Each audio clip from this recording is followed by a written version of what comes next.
ലബനനിൽ വീണ്ടും ഇസ്രായേലിന് തിരിച്ചടി. കരയുദ്ധത്തിൽ ഇസ്രായേൽ ലബനനിൽ പരാജയപ്പെടുന്നു. കരയുദ്ധത്തിൽ ഹിസ്ബുള്ള ജയിച്ച് മുന്നേറുന്നു. ലബനനിലേക്ക് കടന്നു കയറിയ 20ഓളം ഇസ്രായേലി സൈനികർ ഹിസ്ബുള്ളയുടെ ആക്രമണത്തിൽ കൊല്ലപ്പെട്ടു. നിരവധി പേർക്ക് പരിക്കേറ്റു. ഇതോടുകൂടി കരയുദ്ധത്തിൽ ഇസ്രായേൽ സമ്പൂർണ്ണ പരാജയമാണെന്ന് തെളിയിച്ചിരിക്കുകയാണ്. പണ്ട് 2006-ൽ ഹിസ്ബുള്ളയുമായി ഒരു കരയുദ്ധം നടത്തിയിരുന്നു ഇസ്രായേൽ. അന്ന് ഇസ്രായേലിന് തോറ്റോടേണ്ടി വന്നു. ഇത്തവണയും തോറ്റോടേണ്ട സ്ഥിതിവിശേഷമാണ്. 20ഓളം സൈനികർ കൊല്ലപ്പെട്ടത് ഇസ്രായേലിനെ സംബന്ധിച്ചിടത്തോളം വലിയ തിരിച്ചടിയാണ്. ഹസൻ നസ്രുള്ള പോയിട്ടും ഹിസ്ബുള്ള വർദ്ധിത വീര്യത്തോടുകൂടി പൊരുതുകയാണ് ഇസ്രായേലിനെതിരെ.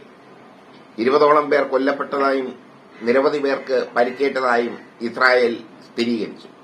സാധാരണ തങ്ങളുടെ പരാജയം മറച്ചുവെക്കുകയാണ് പതിവ് ഇസ്രായേലിന്റെ. പക്ഷേ ഇപ്പോൾ ഇസ്രായേലിന് സമ്മതിക്കേണ്ടി വന്നിരിക്കുന്നു.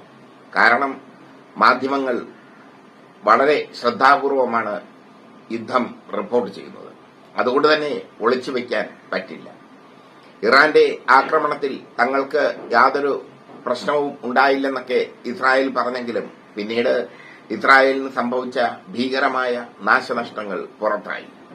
എന്തായാലും ലബനനിൽ കയറിയ ഇസ്രായേൽ കരസൈന്യം അവിടെ കിടന്ന് വെള്ളം കുടിക്കുകയാണ്. എന്ത് ചെയ്യണമെന്നറിയാത്ത അവസ്ഥ. ലബനനിൽ ഹിസ്ബുള്ള ഇസ്രായേൽ സൈന്യത്തിന് മരണക്കെണി തന്നെ ഒരുക്കിയിരിക്കുന്നു. മുമ്പ് 14 പേരാണ് കൊല്ലപ്പെട്ടത്. അതിന് ബദലായി ശക്തമായ വ്യോമാക്രമണം നടത്തി ഇസ്രായേൽ. വ്യോമാക്രമണം നടത്തിയതുകൊണ്ട് മാത്രം ഹിസ്ബുള്ളയെ തോൽപ്പിക്കാനോ ലബനൻ പിടിച്ചെടുക്കാനോ കഴിയില്ല. വ്യോമാക്രമണത്തിൽ കൊല്ലപ്പെടുന്നത് പലപ്പോഴും സാധാരണക്കാരാണ്. ഈ സാഹചര്യത്തിൽ വ്യോമാക്രമണം അപ്രസക്തമാണ്. കരയുദ്ധത്തിലൂടെ മാത്രമേ പിടിച്ചെടുക്കാൻ സാധിക്കൂ ലബനനെ. ലബനനിൽ അധിനിവേശം നടത്താൻ ഒരുങ്ങുന്ന ഇസ്രായേലിനെ സംബന്ധിച്ചിടത്തോളം വലിയ വലിയ തിരിച്ചടികളാണ് ലഭിച്ചുകൊണ്ടിരിക്കുന്നത്. ഹിസ്ബുള്ളയുടെ കയ്യിൽ അതിമാരകമായ മിസൈലുകളുണ്ടെന്നുള്ളത് തെളിയിച്ചു കഴിഞ്ഞു. അയൺഡോമിനെയൊക്കെ നിർവീര്യമാക്കുന്ന മിസൈലുകൾ. അതുകൊണ്ട് തന്നെ അയൺഡോമിന്റെ വിശ്വാസ്യതയും വലിയൊരു പ്രശ്നമായി മാറിക്കഴിഞ്ഞു. എന്തായാലും 20ഓളം ഇസ്രായേലി സൈനികർ കൊല്ലപ്പെട്ടു. വീണ്ടും ഇസ്രായേലി സൈനികർക്ക് കൂട്ടക്കുരുതി ഒരുക്കിയിരിക്കുന്നു ഹിസ്ബുള്ള. നിരവധി പേർക്ക് പരിക്കേറ്റു. എത്ര പേർക്ക് പരിക്കേറ്റു എന്ന് ഇതുവരെ വ്യക്തമല്ല. അത് ഔദ്യോഗികമായി ഇസ്രായേൽ പറഞ്ഞിട്ടില്ല. ഹിസ്ബുള്ളയും എത്ര പേർക്ക് പരിക്കേറ്റു എന്നതിനെപ്പറ്റിയുള്ള വിവരം നൽകിയിട്ടില്ല.